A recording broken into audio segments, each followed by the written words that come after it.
सुनाओ EPACK durable limited. अब देखिए 508 रुपए 60 पैसे का देखने को मिल रहा है प्राइस एंड लगातार इस स्टॉक के अंदर रैली बनी जा रही है। आप देखेंगे इसके कॉम्पिटिटर जैसे कि एम्बर, सबसे बड़ा कॉम्पिटिटर वही है, उस स्टॉक में भी आग लगी हुई है। एंड ऐसे में अगर आप देखें पूरा मैन्युफैक्चरिंग जो स्टॉक्स हैं वो बिल्कुल आग उगल रहे हैं मार्केट के अंदर। एंड ईयर एंड है तो हमें बात करना जरूरी है ईपैक के ऊपर, बिकॉज ऑफ एक मल्टी बैगर स्टॉक हमें देखने को मिला है। एंड बात करना इसलिए जरूरी है क्योंकि आप कहीं ऐसा ना हो कि उस मुर्गी को आप अपने पोर्टफोलियो से हटा दें जो कि सोने के अंडे देती है। ये एक सत्य बात है। अब आप अगर देखें तो नेक्स्ट ईयर 2025 में कितना रिटर्न लेके जा रहे हैं, 145% का निवेशक यहां पर रिटर्न लेकर जा रहा है। ऑल टाइम हाई पर ये स्टॉक चल रहा है एंड उम्मीद है ये स्टॉक इसी तरीके से बढ़ता रहेगा क्योंकि खबरें भी कुछ ऐसी ही आ रही हैं। एंड आगे आने वाला सिनेरियो ईपैक के लिए काफी अच्छा बन रहा है। इवन पूरा इंडिया के अंदर जो मैन्युफैक्चरिंग सेगमेंट है उसके लिए बहुत अच्छे दिन आने वाले हैं एंड उसका बेनिफिट कहीं ना कहीं यहाँ पर मिलना चाहिए। एंड अगर आपको याद हो तो मैं आपके सामने एक बात बोलता था कि ईपैक के अंदर अभी एयर कंडीशनर का काम है, होम अप्लायंसेस का बहुत छोटा काम है, लेकिन आप देखिएगा डिक्सन की तरह ईपैक भी आगे बढ़ता हुआ नजर आएगा। वही चीजें टीवी मैन्युफैक्चरिंग और बाकी वगैरह वगैरह जितने भी इलेक्ट्रॉनिक के आपके सामने डिवाइसेस देखने को मिलते हैं, शायद उसका भी मैन्युफैक्चरिंग एक ना एक टाइम पर आकर स्टार्ट करेगा ईपैक। तो वही चीज आपके सामने होती हुई देखने को मिल रही है। खबर यहां पर आई है, उड़ती उड़ती यहां पर चल रही है मार्केट के अंदर। एंड ईपैक ने क्लैरिफाई भी किया है कि बिजनेस डिस्कशन चल रहा है एंड पोटेंशियल एक्विजिशन हो सकता है 26% stake by China's top TV company. अब इसका नाम आपके सामने मैं रखूंगा, बट ये काफी बड़ी खबर है, समझी जाए तो काफी बड़ी खबर है। एंड यहां से एक बहुत लंबा टाइम अगर आप देखें जिस तरीके से डिक्सन ने अपने आप को बनाया है, कहीं ना कहीं वो समय आ चुका है ईपैक भी अपने आप को बना रहा है। एंड बाकी जो मैन्युफैक्चरिंग कंपनीज हैं वो भी अपने आप को कुछ इसी तरीके से बनती हुई देखने को मिलेंगी। चाइना की कंपनी का नाम है हाइसेंस ग्रुप, जो कि China multinational major appliances and electronic के मैन्युफैक्चर है। चाइना के अंदर हेडक्वार्टर देखने को मिलता है। बट मैं आपको बता दूं इनके आने से होगा क्या, देखिए एक्सपीरियंस बनता है। डिक्सन को 30 साल का एक्सपीरियंस है मैन्युफैक्चरिंग में, ये एक सबसे बड़ी बात है। अब आज की डेट में अगर आप देखें 30 साल में कंपनी कहां से कहां पहुंच जाती है, बट डिक्सन का समय आज के टाइम आया। वही चीज ना जो हम लोग हैं, हम देखते हैं कि भाई HDFC बैंक कभी 30 रुपए पर था, ये वगैरह वगैरह, वो उस समय जो लोग थे उन्होंने उसका बेनिफिट उठाया। लेकिन आज की डेट में हमको देखने को मिल रहा है हम बेनिफिट नहीं उठा पा रहे। आज की डेट में जो उन लोगों ने बेनिफिट नहीं उठा पाया वो आज की डेट में हमें मिल रहा है मैन्युफैक्चरिंग सेगमेंट से। तो जितने भी ये स्टॉक्स हैं मैन्युफैक्चरिंग वाले गुड स्टॉक्स, वो कहीं ना कहीं आगे आपको आने वाले समय में एक बेहतरीन रिटर्न देंगे। जिस तरीके से पहले हमने देखा है कि किस तरीके से बड़े बड़े कंपनी बनती चली गई एंड उनके अंदर रिटर्न बनते चले गए निवेशकों के। एंड इससे यहाँ पर हाइसेंस के आने से ईपैक को एक एक्सपीरियंस भी होगा काम करने का। ईपैक आगे बढ़कर काम भी कर पाएगा और भी ज्यादा अलग अलग सेगमेंट में। एंड आप देखिएगा सिमिलरिटी में आपको दिखाता हूं, डिक्सन का चार्ट है ये आपके सामने, ये 2024 में रिटर्न है। डिक्सन के अंदर लोग, ये आप समझिए कि उन्होंने रिटायरमेंट तक का पैसा कमा लिया। आज की डेट में अगर आप बात करें, बहुत सारे लोग हैं जिसके पास 100 शेयर भी पड़े हुए थे डिक्सन के, वो आज की डेट में उसकी वैल्यू लाखों में।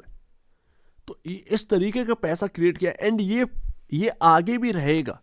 डिक्सन लीडर है, आप आएंगे डिक्सन बनेंगे कभी, बट डिक्सन वहां से तीन चार गुना हो जाएगा जब तक आप बनेंगे। तो डिक्सन ये क्योंकि बहुत पुराने हैं एंड इनके पास एक्सपीरियंस है, सबसे पहले तो यही बढ़ेंगे। बाकी आपके ऊपर है आप उनको कैसे बीट करते हैं। बट एक टाइम आएगा कि हाँ भैया ये मैन्युफैक्चरिंग स्टॉक डिक्सन की जगह लेंगे, डिक्सन 4-5 गुना ऊपर बढ़ चुका होगा। एंड ये 2024 का आपके सामने रिटर्न है डिक्सन का। और एक और बात है यहाँ पर अगर आप देखेंगे, most of the mobile phones manufacturer जो है, जो कंपनीज है, वो इन्हीं से मैन्युफैक्चरिंग करवा रही है इंडिया के अंदर। एंड आपका competitor amber enterprises air conditioner manufacturing के अंदर आपका यहाँ पर अगर आप देखें, हालांकि इसमें यहाँ पर जो है ना डीमर्जर की भी खबर है जिसके ऊपर अभी हम बात करेंगे एंड समझेंगे उस डीमर्जर के बाद होगा क्या वैल्यूएशंस है। बट आज की डेट में आप देखेंगे कि सिमिलर चार्ट देखने को मिल रहे होंगे एम्बर एंटरप्राइजेस और डिक्सन का। एंड यही मैं आपको बताने की कोशिश कर रहा हूँ कि मैन्युफैक्चरिंग हब जो है वो अपने को बनना है, क्योंकि इतना यहाँ पर ना पॉपुलेशन है एंड आप देखें कि हम इंपोर्ट करते हैं, तो मैन्युफैक्चरिंग करना ज़रूरी है ताकि जॉब्स भी क्रिएट हो, इंडिया का मार्केट एक सही संतुलन बनाए रखे, बैलेंस बना रहे। एंड 2024 में ये डिक्सन की शुरुआत, ई पैक की शुरुआत है। अब डिक्सन निकल गया है मुंह से, तो इसका मतलब आगे चलकर डिक्सन बनना है। खैर टाइम दीजिए, विदाउट टाइम यहाँ पर कुछ नहीं होगा। एक दिन में आपके सामने ना एक कुछ भी बिल्डिंग नहीं बन जाती है, या 2 दिन में नहीं बन जाती है, समय लगता है, तो आपको थोड़ा समय देना पड़ेगा। बट अभी हाल फिलहाल में जो ई पैक है ड्यूरेबल जो है, वो अभी एयर कंडीशनर में सबसे बड़े हैं। दूसरे नंबर पे एक्चुअल में सबसे बड़ा आपका एम्बर एंटरप्राइजेस है। बट आप ध्यान रखिएगा कि अभी आने वाली गर्मियों में डिमांड काफ़ी बढ़ने वाली है, पॉसिबिलिटी बहुत जताई जा रही है, क्योंकि सर्दी भी कम देखने को मिल रही है, गर्मी की एक्सपेक्टेशन ज़्यादा है, गर्मियाँ ज़्यादा पड़ सकती हैं, एंड ऐसे में आपका एयर कंडीशनर की जो डिमांड है वो और भी ज़्यादा बढ़ सकती है। तो आगे आने वाले टाइम यहाँ पर ना काफ़ी इंपॉर्टेंट होने वाला है, एंड उसका बेनिफिट तो अभी आपको मिल रहा है। अभी तो आप ऐसा नहीं है कि कोई अलग चीज़ मैन्युफैक्चर कर रहे हैं उसका बेनिफिट आपको मिल रहा हो, नहीं, एक अनुमान लगाया जा रहा है आपके साथ कि हाँ भैया आगे आकर ई पैक जो है वो कुछ इस तरीके से काम में उतरेगी। एंड वही मैं आपको कहने की कोशिश कर रहा हूँ कि वो टाइम थोड़ा सा लग सकता है, बट एक ना एक टाइम पर ये आएंगे, ये एयर कंडीशनर से हटकर भी बहुत सारी चीज़ें मैन्युफैक्चर करेंगे।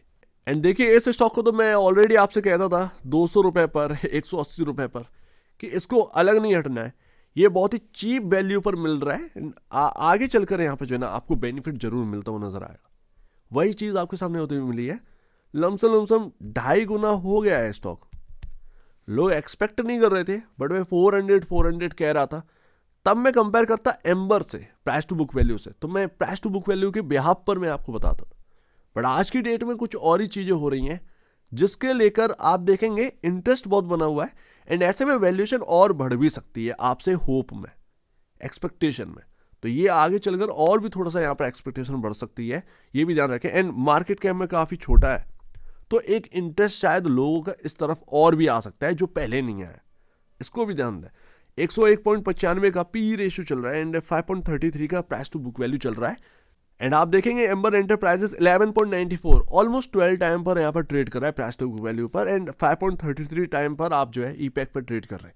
एक और बात यहाँ पर मैं आपको बताऊं कि एम्बर एंटरप्राइजेस सेल्स में इवन प्रॉफिटेबिलिटी में 4 टाइम बिगर है ई पैक के कंपैरिजन, तो वैल्यूएशन वाइज भी 4 to 5 टाइम बिगर है ई पैक के कंपैरिजन, जो कि लाजमी है, सही एक चीज़ है। तो ई पैक जो है वो सही जगह पर चल रहा है, सही राइट वैल्यूएशन पर चल रहा है, ऑलमोस्ट एम्बर के, अगर सही में देखा जाए तो वैल्यू के हिसाब से। प्राइस टू बुक वैल्यू के हिसाब से देखेंगे तो थोड़ा सा यहाँ पर ई पैक को थोड़ा सा यहाँ पर निचले स्तरों पर आना पड़ेगा, बट वो शायद हो नहीं पाएगा, क्योंकि आप कभी कभार फंडामेंटल जो फेल होते हैं वो इसी वजह से होते हैं। एक तो आप मार्केट में स्टॉक्स है नहीं मैन्युफैक्चरिंग के, एंड जो बच्चे कुचे हैं तो उनमें ही यहाँ पर बाइंग हो सकती है, एंड ई पैक में बाइंग बनी रहेगी, ये आप देखिएगा। एम्बर बड़ा हो चुका है, हालांकि उतना डिक्सन जितना नहीं हुआ, लेकिन काफ़ी बड़ा है ई पैक के कंपेयर, तो थोड़ा सा पिकअप जो है वो ई पैक की तरफ देखने को मिल रहा है। तो देखिए एंड सेकेंड लास्ट, कोई भी स्टॉक चलता नहीं रहता है, गिरते भी हैं, तभी तो बाइंग का मौका बनता है। अब जब आपको पता चल गया कि भाई मैन्युफैक्चरिंग स्टॉक्स या मैन्युफैक्चरिंग हब बनना है या बहुत दम है इंडिया के अंदर, तो आपको ना कोई भी स्टॉक अगर गिरता है तो आप बड़बड़ाइए मत, वो एक अपॉर्चुनिटी ही क्रिएट करेगा। ये मैन्युफैक्चरिंग हब बनना है, ये लंबा स्टोरी चलने वाला है, ये आज का स्टोरी नहीं है, एक लंबा स्टोरी है।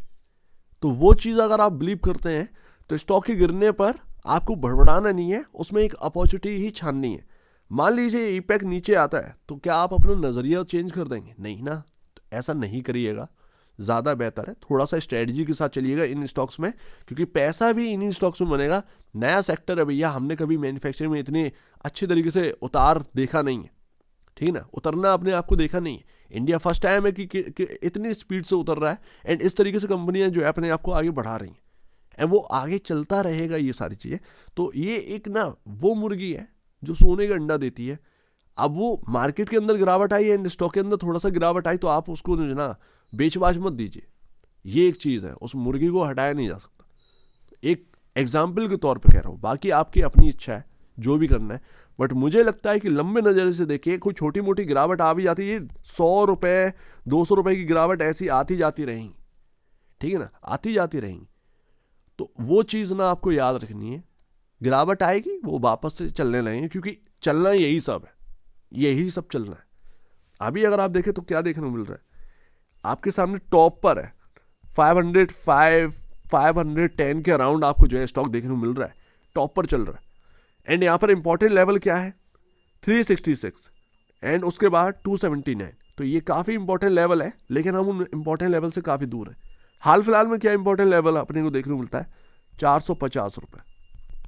अभी हमारे लिए सबसे इंपॉर्टेंट जगह है 450। जब तक 450 के ऊपर है तब तक कोई डरने की बात नहीं देखने को मिलती है। लेकिन मैं फिर भी यही कह रहा हूँ कि ये लेवल्स ये सब बेकार है।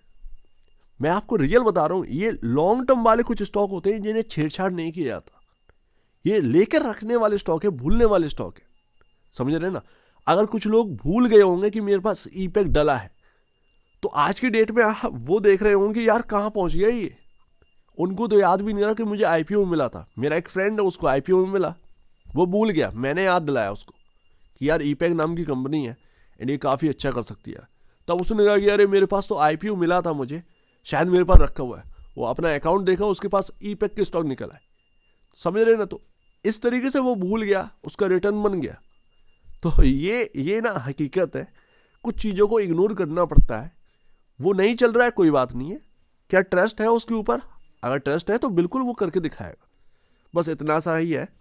मूविंग एवरेज क्या करें, 440 445 के आसपास ये आपका 50 डे में है, वो काफ़ी इंपॉर्टेंट जगह बन जाती है। यानी 450 आपकी इंपॉर्टेंट जगह है, वहीं पर आपका मूविंग एवरेज है, काफ़ी इंपॉर्टेंट जगह बन जाती है। अगर ये टूटेगा तो फिर नीचे आ सकता है, अदरवाइज लगता नहीं है कि कोई यहाँ पर अगर आया तो कोई छोड़ेगा ईपैक को, कहीं ना कहीं बाइंग आएगी ही। तो जब तक इसके ऊपर है तब तक डरना नहीं है, अदरवाइज 366 तो काफ़ी इंपॉर्टेंट लेवल बन ही जाता है। बट लेवल वेस्ट मत चलिए, मैं तो अभी भी कहूँगा लंबा नज़रिया रखिए, ज़्यादा बेहतर है ईपैक के अंदर। अभी भी रिटर्न बना के दिया है, आगे भी रिटर्न बनेगा। ये छोटी मोटी 50 60 70 रुपए की गिरावट आती रहती है स्टॉक के अंदर, ये आपको जो है बर्बाद नहीं करते।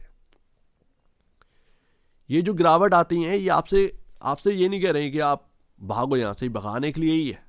जो टिक गया वो समझो आगे गया, तो ये बात रहती है।